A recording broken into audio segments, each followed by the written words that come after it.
Hey, Dave LaCalle with HeadGames Motorworks. Today we're going to talk about the VR38 GTR budget build. Check it out.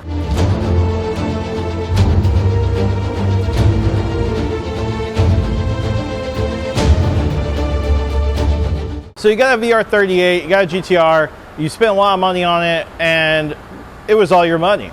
And you want to make more power, but you know the stock cylinder head is not going to take it. Well, you don't have to go to a full build in order to get the parts that are reliable, and they can make like 1200 horsepower, maybe more, on just putting parts in it, and that's it. A big part of the budget build is we're going to put valve train in it. With valve train, you have to put bronze guides in it because we need to size them correctly to the valve.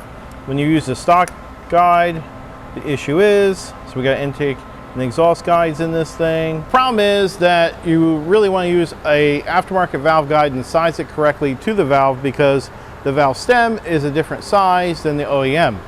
And you want to have it like a hot dog in a hallway. You want them to wear out quickly, leave the stock guides in it. Also, the stock guides are cast, so they'll break, they're brittle, and they go through your turbos and all that, and it's not really cheap to go into a VR38 motor.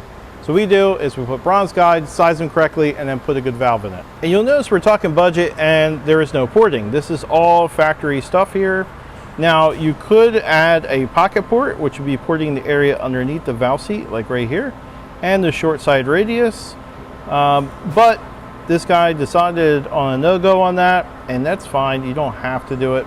There is power there though. And it's only a $300 extra charge to do the pocket port, so it's not really gonna break the bank.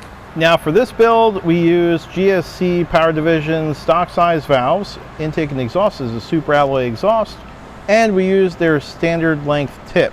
There's one issue using the standard length valve, is that there is no tip here. You can see I can barely pick this with my pick here, and that is because from the OEM there's really no tip length as well, and to get lash you have to get really close to that valve lock. Now on the intake side, that is just not a worry. So when you do a valve job, it's going to sink the valve 5 to 10 thousandths. You can possibly do less, but that's an average.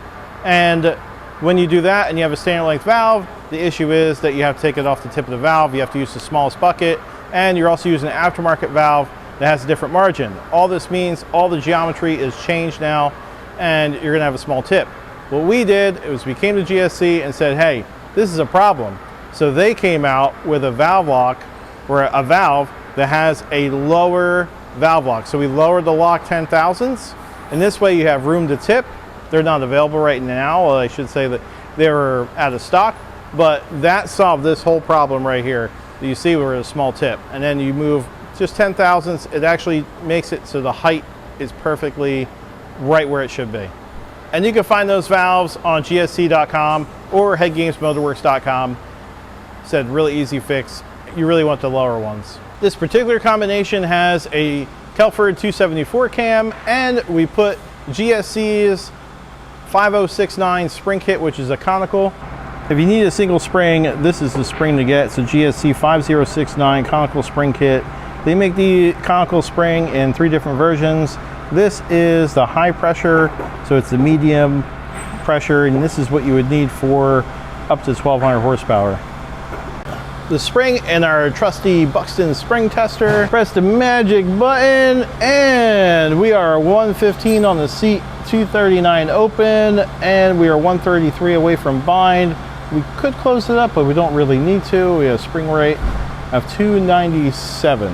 Now there is other spring kits available, and there is some other single spring kits available that guys have made decent power with, but I would just never be comfortable with running a valve spring that's 80 pounds in the seat and 180 open on something that's going to make RPM and a lot of boost. I think it's a recipe for disaster.